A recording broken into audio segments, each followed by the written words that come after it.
Hi everyone, welcome to Boardmouse online classes. My name is Kadari Ramesh. ఈరోజు చాలా ముఖ్యమైన topic నేర్చుకుంటున్నాం మనం, దట్ ఈస్ శాతాలు. శాతాలు అనగా శత. శత అంటే ఏంటి? మనకు 100 అని అర్థం. అంటే శత అంటే ఏంటిది? 100. 100తో పోల్చుకున్నప్పుడు శత అనే వర్డ్ వాడతాం అనమాట. ఈ యొక్క శత అనేది మనకు ప్రతి నిత్యం ప్రతి జీవితంలో ప్రతిరోజు మనం వాడితే ఉన్న పదం. ఫర్ ఎగ్జాంపుల్, ఒక విద్యార్థి అడగగా నీకు ఎంత శాతం మార్కులు వచ్చినాయి అంటారు, అలాగే ఎంత శాతం మంది పాస్ అయ్యారంటారు. ఇలా ఏదైనా 100ని మనం పోల్చుకునే దాన్ని శత అంటాం. ఇది 100తో పోల్చుకోవడానికి ఈజీగా ఉండడం కోసము, అర్థం కావడం కోసము ప్రతిదాన్ని మనం 100తో పోలుస్తూ ఉంటాం అన్నమాట. దాన్ని మనం శత అంటాం. ఇక్కడ మనం ఈ టాపిక్ 4 టాపిక్లతో లింక్ ఉంటుంది. ఒకటి శాతాలు అనే టాపిక్తోని బారువడ్డీ, చక్రవడ్డీ, అలాగే లాభ నష్టాలు, ఇవన్నీ కూడా మనం 100తో సమానం అనుకొని చేస్తూ ఉంటే ఈ టాపిక్ చాలా చాలా చాలా సింపుల్గా కవర్ అయిపోతుంది అనమాట. ఇప్పుడు మనం ఈ యొక్క టాపిక్ గురించి నేర్చుకుందాం. శత అనగా 100.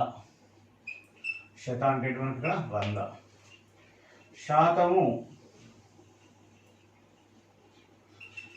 శాతము అనగా 100కు. సో 100కు అన్నప్పుడు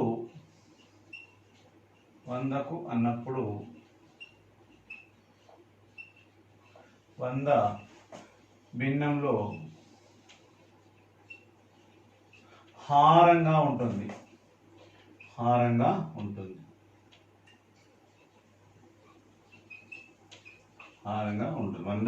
భిన్నంలో హారంగా ఉంటుంది అన్నమాట. సో ఎగ్జాంపుల్, 5% అన్నప్పుడు 5/100 అని సూచించాలి.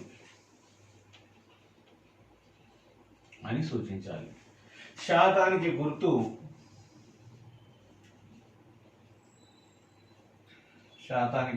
మనం ఇక్కడ ఆల్రెడీ పెట్టుకున్నాము. శాతానికి గుర్తు ఇది మనం పెట్టుకుంటాము. శాతానికి గుర్తు ఇలా ఉందంటే 100కి అని అర్థము అని గుర్తుంచుకోవాలన్నమాట. మనం కూడా ఇక్కడ విషయంలో 100కు అన్నప్పుడు 100 భిన్నంలో హారంగా ఉంటుంది, గుర్తుపెట్టుకోవాలి. సో ఇప్పుడు మనం ఈ యొక్క టాపిక్లో ఈ మిశ్రమ భిన్నాలను శాతంలో ఎలా చూపిస్తాము అనేది నేర్చుకుంటాం. ఇప్పుడు మనము శాతాలకు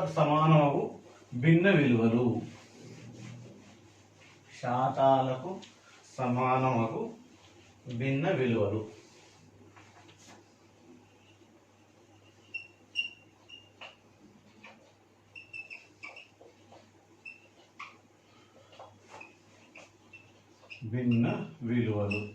ఇవి తెలిస్తే మనకు చాలా ఈజీగా ఈ టాపిక్ని నేర్చుకోవచ్చు అన్నమాట. శాతాలకు సమానమగు భిన్న విలువలు. Okay, right. ఒకటి 1/1 × 100 ఇది ఈక్వల్ టు 1 క్యాన్సల్ కాబట్టి 100 శాతానికి సమానము. రెండవది 1/2 ఆఫ్ 100. ఆఫ్ అన్న మనకు ఇంటూ అన్న ఒకటే, ఆఫ్ 100.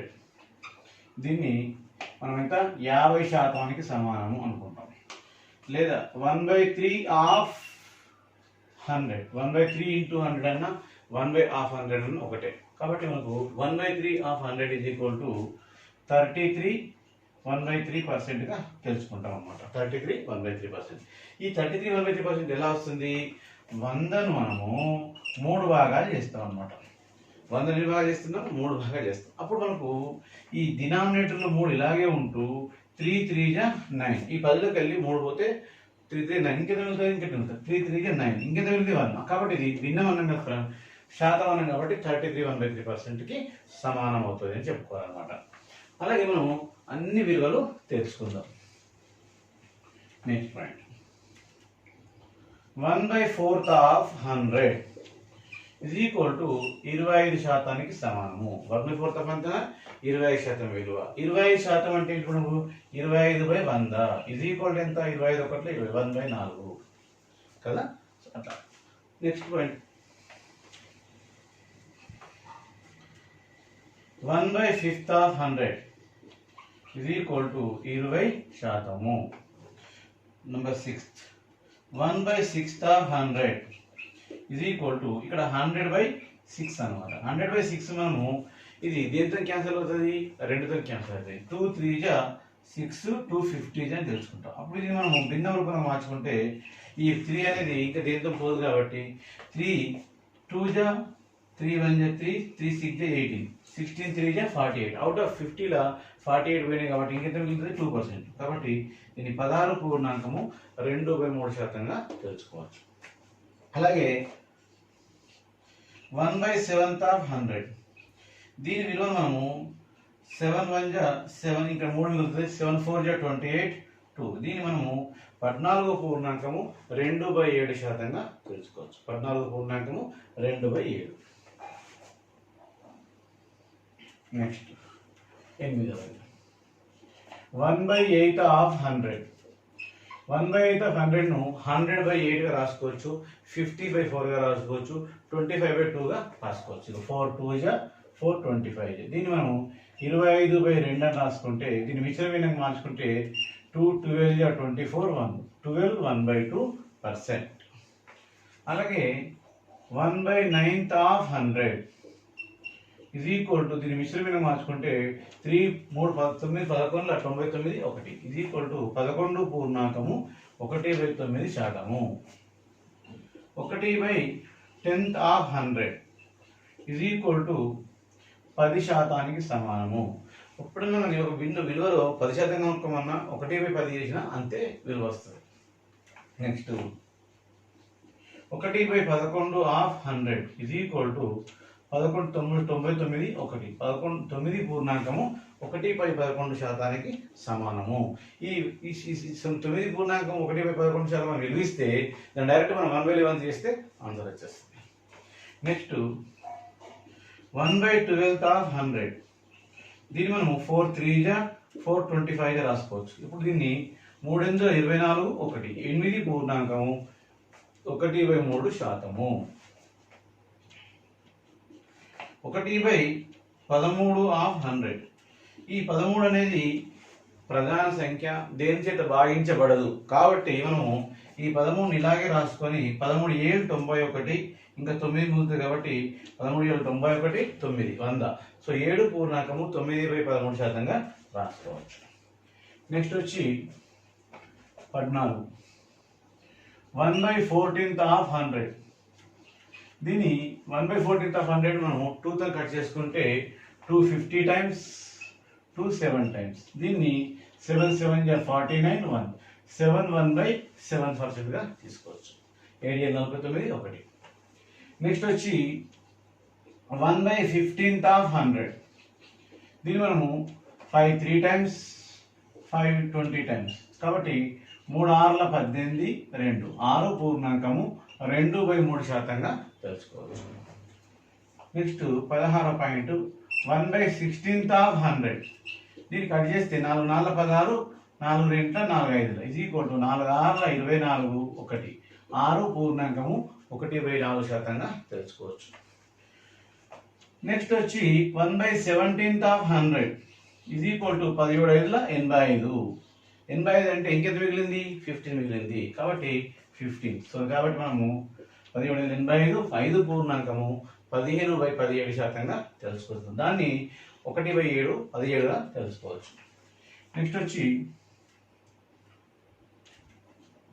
18 1/18 ఆఫ్ 100 ఇది ఈక్వల్ టు దీన్ని మనం కట్ చేస్తే 50/9గా రాసుకోవచ్చు. 9 5 45 5. సో దీన్ని 5.5/9%గా తెలుసుకోవచ్చు. అలాగే 19 1/19 ఆఫ్ 100 ఇది ఈక్వల్ టు 19 5 95 5 5.5/19%. 20వ 1/20 ఆఫ్ 100 ఇది ఈక్వల్ టు 5%కి సమానము. ఇక్కడ నేను శాతాలకు సమానము భిన్న విలువల్ని ఎలా కనుక్కోవాలో చూపించాను.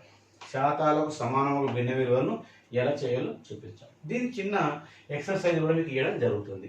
సో సింపుల్గా 100% అంటే 1/1 = 100 అన్నాం. సో 50% ఇక్కడ ఒక వస్తువును 50% చేయాలి అన్నప్పుడు మనం జస్ట్ 1/2 చేస్తే వచ్చేస్తుంది. ఒకవేళ 33 1/3% ఏమని మనం క్వశ్చన్లో ఇచ్చినప్పుడు దాన్ని 33 1/3% చేయాల్సిన అవసరం లేదు, 1/3 చేస్తే 33 1/3% వస్తుంది. ఒకవేళ 25% చేయమని అన్నప్పుడు మనం 25% చేయాల్సిన అవసరం లేదు, 1/4 చేస్తే వచ్చేస్తుంది. ఒకవేళ మనకు సో 20% చేయమన్నప్పుడు 1/5 చేస్తే వచ్చేస్తుంది. ఈ విలువలు గుర్తుంచుకున్నప్పుడు మనకు ఈ భిన్నాల విలువ గుర్తుంచుకున్నప్పుడు శాతాలు అనేవి చాలా సింపుల్గా వచ్చేస్తాయి. గుర్తుంచుకోవడం ట్రై చేయండి. వాళ్ళు గుర్తులేకపోయినా పెద్ద ప్రాబ్లం ఏం కాదు, టక టక టక టక క్యాలిక్యులేట్ చేయొచ్చు. ఇప్పుడు నేను కొన్ని చిన్న ఎక్సర్సైజ్ క్వశ్చన్స్ ఇస్తాను, చూద్దాం.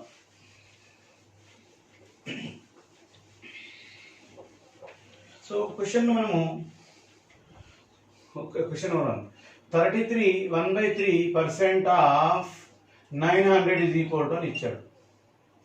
ఈ క్వశ్చన్ మనం సాధించాలంటే 33 1/3% ఆఫ్ 900 అని ఇచ్చినప్పుడు దాన్ని ఏం చేయాల్సి వస్తుంది, దీన్ని మిశ్రమ భిన్నం నుంచి సాధారణ భిన్నంగా మార్చుకోవాలి. కాబట్టి 3 3 9, 3 3 9, 99 ప్లస్ 1/3. ఇక్కడ శాతం సింబల్ ఉంది కాబట్టి దాన్ని ఖచ్చితంగా ఏమనుకున్నాము, శాతం సింబల్ అన్నప్పుడు 100గా అనుకున్నాం. కాబట్టి దీన్ని కింద 300 లేదా ఇంటూ 100 వేసుకోవాలి, ఇంటూ 900 అవుతుంది. దీని విలువ ఎంత అవుతుంది, ఈ యొక్క 33 మూల 99, ఇది ప్లస్ 1 చేయాలి, ప్లస్ చేయాలన్నమాట. అప్పుడు 99 ప్లస్ 1 ఎంత అవుతుంది, 100, 100/300. So 100/300 into 900. అప్పుడు మనకు ఈ 2 సున్నాలు క్యాన్సిల్, 3 1 3 1 ఈజ్ ఈక్వల్ టు దీని విలువ 300 రూపాయలు వచ్చేస్తుంది. దాని విలువ ఎంత వచ్చింది, మనకు 300 రూపాయలు వచ్చేసింది. కానీ ఇంకా సింపుల్ టెక్నిక్ చేయాలంటే షార్ట్ కట్లో చేయాలనిపించినప్పుడు మీకు ఎప్పుడన్నా కానీ నేను ఒకటే మాట చెప్తున్నాను, గుర్తుంచుకోండి. 33 1/3% అంటే ఏంటంటే 1/3 చేయండి అని చెప్పాను, రాయించాను. కాబట్టి 1/3 ఆఫ్ 900 రాసుకుంటే ఏం పెన్ పెట్టకుండా ఆన్సర్ వచ్చేస్తుంది. దట్ ఈస్ 3 1 3 300 అని ఆన్సర్. ఈ విధంగా మనము షార్ట్ కట్ను వాడచ్చు. మనం తెలుసుకోవాల్సింది ఏంటంటే క్యాలిక్యులేషన్లో చాలా సింపుల్ మెథడ్స్ని ప్రాక్టీస్ చేస్తే ఈజీగా అవుతుంది. Question number 1. ఇప్పుడు నేను క్వశ్చన్ నెంబర్ 2లో మీకు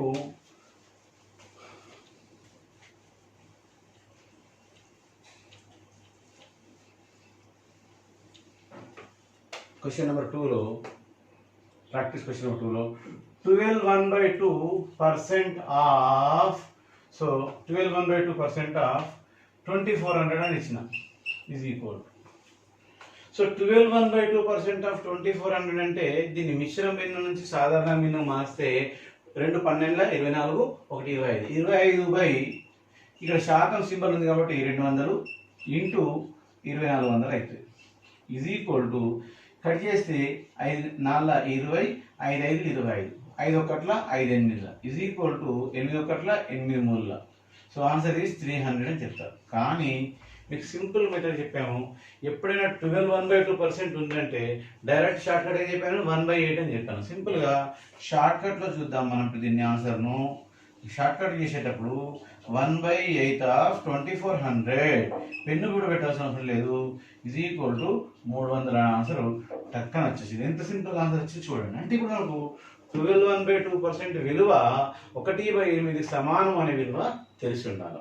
ఇక్కడ మనం బ్యాంక్ ఎగ్జామ్స్లలో సక్సెస్ కావాలి అన్నా, ఏ ఎగ్జామ్లో సక్సెస్ కావాలన్నా టైం అనేది చాలా ముఖ్యం. సో టైంని ఎవరైతే బాగా తక్కువ టైంలో చేయగలుగుతారో వాళ్ళు ఎక్కువ క్వశ్చన్స్ చేయగలుగుతారు, ఎక్కువ కట్ ఆఫ్ తీసుకురాగలుగుతారు, రిజల్ట్ కూడా కంపల్సరీ వస్తుంది.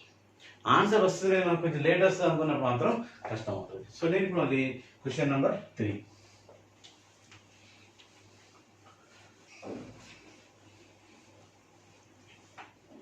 సో క్వశ్చన్ నెంబర్ 3లో 11 1/9% ఆఫ్ 2700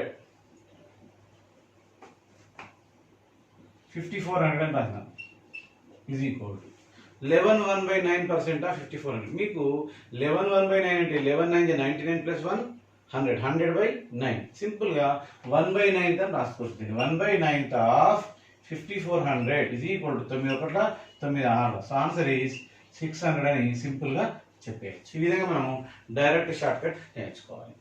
నెక్స్ట్ ఇప్పుడు మనం చూస్తున్నాము question number 4. Question number 4లో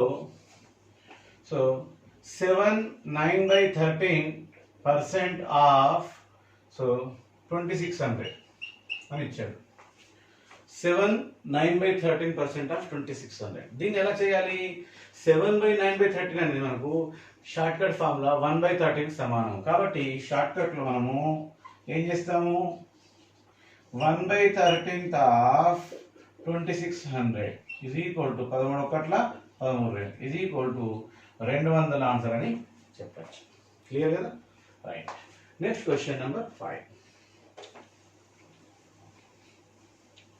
so question number 5లో x% ఆఫ్ ఓకేనా, సో 4500 ఈజ్ ఈక్వల్ టు 300 అని ఇచ్చాడు. ఇక్కడ క్వశ్చన్ చూడండి, x% of 4500 is equal to 300 అని ఇచ్చారు. ఈ x విలువ ఎంత? అప్పుడు ఏం చేస్తాం మనము, x/100 into 4500 is equal to 300. అప్పుడు x is equal to 300 into 100/4500. అప్పుడు x ఈజ్ ఈక్వల్ టు ఏమవుతుంది, 2 zeros క్యాన్సల్. సో కనిపించినప్పుడు మనకు 15 2 జా 30, 15 3 జా. సో నెక్స్ట్ 3 6 జా 18 2. సో 6 2/3% అవుతుంది. సో ఏమవుతుంది, 6 2/3% సమానం అవుతుంది. సో ఇక్కడ మనం ఒక్కొక్కసారి పర్సెంటేజ్ ఇచ్చి ఇది విలువ అడిగినా, విలువ ఇచ్చి పర్సెంటేజ్ అడిగినా మనం చేయడానికి సిద్ధంగా ఉండాలి. ఓకేనా? Next question number 6. Question number 6లో 15/17% of x is equal to 300. So 15/17% of x is equal to 300. ఎట్లా క్వశ్చన్స్ ఇచ్చినా మనం రెడీగా సిద్ధంగా ఉండాలి. కాబట్టి ఇక్కడ దీన్ని మనం మిశ్రమ భిన్నం నుంచి ఎందుకు మార్చుకుందాం, సాధారణ భిన్నంకు మారుతాం. 17 85 + 15 ఎంత, 100. సో 100 ఇక్కడ ఏమవుతుంది, 1700 అయింది. ఎందుకు 1700 అయింది, ఇక్కడ శాతం సింబల్ ఉంది కాబట్టి 1700 into X is equal to 300. అప్పుడు x ఈజ్ ఈక్వల్ టు ఏమవుతుంది, 300 into 1700/100. x is equal to 2 zeros 1751. So is equal to 5100 is answer. మీరు కటింగ్ చేసేటప్పుడు నేను మీకు బేసిక్ లెవెల్లో చెప్తున్నాను కాబట్టి ఈ 1700 అటు పోతే ఇంటూ అవుతుంది, ఇది కిందికి వస్తే డివిజన్ అవుతుంది. మీకు ఎంత పర్ఫెక్ట్ తెలవాలంటే ఒక చిన్న టెక్నిక్ చెప్తాను. దాంతో మనకి అన్ని విషయాలు మొత్తం టాపిక్స్ అన్ని కూడా దాని మీద ఆధారపడి ఉంటాయి. పర్సెంటేజ్ టాపిక్ అని కానీ, ఏ టాపిక్ అని కానీ. Example a/b is equal to c/d అని ఉంది. ఇందులో ఏ విలువ కనుక్కోమంటాడు, బి విలువ కనుక్కోమంటాడు, సి విలువ కనుక్కోమంటాడు, డి విలువ. ఇది ఒక్క డైలాగ్ వచ్చిందంటే, ఇది ఒక్క ప్రాబ్లం వచ్చిందంటే మాకు అన్ని వచ్చేస్తాయి. ఇప్పుడు ఏ దగ్గర నేను ఎక్స్ పెట్టినా, ఎక్స్ ఈజ్ ఈక్వల్ టు ఏమవుతుంది అంటే సి ఇంటూ బి/డి. ఇది ఒక్క క్లారిఫై పెట్టుకోండి. సో ఇంకా ఎప్పటికి ప్రాబ్లం రాదన్నమాట. సో ఇక్కడ భిన్నం అటు పోతే గుణాకారం అవుతుంది, ఈ డి అనేది కింద అక్కడ ఉంటుంది. ఒకవేళ క్వశ్చన్ నెంబర్ 1. క్వశ్చన్ నెంబర్ 2కి వచ్చేసి so a/x is equal to c/d ఇచ్చాడు. ఈ క్వశ్చన్ నెంబర్ 2లో ఎక్స్ కింద ఉంది, ఈ ఎక్స్ ఇటు తీసుకుపోవాలి. అప్పుడు ఎక్స్ ఈజ్ ఈక్వల్ టు ఏమవుతుంది, a ఇంటూ d/c అని రాసుకోవాలి. ఒకవేళ ఎక్స్ ఇటు రాసుకున్నా ఏం కాదు. కాకపోతే జస్ట్ క్లారిఫై అవ్వాలంటే ఎక్స్ ఇక్కడ ఉంచకుండా, బాగా అంటే హారంలో ఉంచకుండా లవంకి తీసుకుపోయి ఈ డి ఇంటూ ఏ అవుతుంది కాబట్టి అప్పుడు సి అవుతుంది. ఒక్కొక్కసారి question number 3. So question number 3లో మనకి ఏమంటారంటే a/b is equal to x/d అన్నాడు. ఇప్పుడు ఎక్స్ విలువ రావాలంటే ఎక్స్ అక్కడనే ఉంచుకోండి, సింపుల్గా a ఇంటూ d/b అవుతుంది. ఒక ఎక్స్ ఈ పక్కన పెట్టుకోవచ్చు. చిన్న లాజిక్ ఇది, ఎందుకంటే నేను ఫస్ట్ బేసిక్ లెవెల్ నుంచి మిమ్మల్ని తీసుకెళ్ళాలనుకుంటున్నాను, హై లెవెల్ దాకా తీసుకెళ్ళిపోతాను. అక్కడ కాంప్రమైజ్ అనేది లేదు. కాబట్టి ఈ బేసిక్స్ రాకపోతే తర్వాత ప్రాబ్లం వచ్చే అవకాశం ఉంటుంది. కాబట్టి ఇక్కడనే నేను ప్రాబ్లమ్ను బేసిక్ నుంచి క్లారిఫై చేస్తూ ఉన్నాను. నెక్స్ట్ ఇంకో క్వశ్చన్ లాస్ట్ ఒకటి ఇద్దాము. a/b is equal to c/x అనుకున్నాం. ఎక్స్ ఇక్కడ ఇచ్చినప్పుడు మనకు ఎక్స్ రైట్ సైడ్ తీసుకురండి, అప్పుడు c ఇంటూ b/a. తెలిసిన వాళ్ళకు ఓకే, తెలిస్తే తెలియని వాళ్ళకి వస్తుంది మాత్రమే చెప్పడం జరుగుతుంది. సో పర్సెంటేజ్లో ఈ విలువలన్నీ మీరు గుర్తుంచుకొని మనం ఫర్దర్లో ఏం చేయాలనుకున్నా సో ఈ యొక్క వాల్యూస్తో టక క్యాలిక్యులేషన్ చేసే అవకాశం ఉంటుంది అన్నమాట. సో కాబట్టి ఈ యొక్క పర్సెంటేజ్ టాపిక్ నేర్చుకోవాలంటే ఈ యొక్క బేసిక్స్ తెలుసుకోనండి. మనం ఇప్పుడు ఎక్సర్సైజ్ని స్టార్ట్ చేస్తాం. ఓకేనా?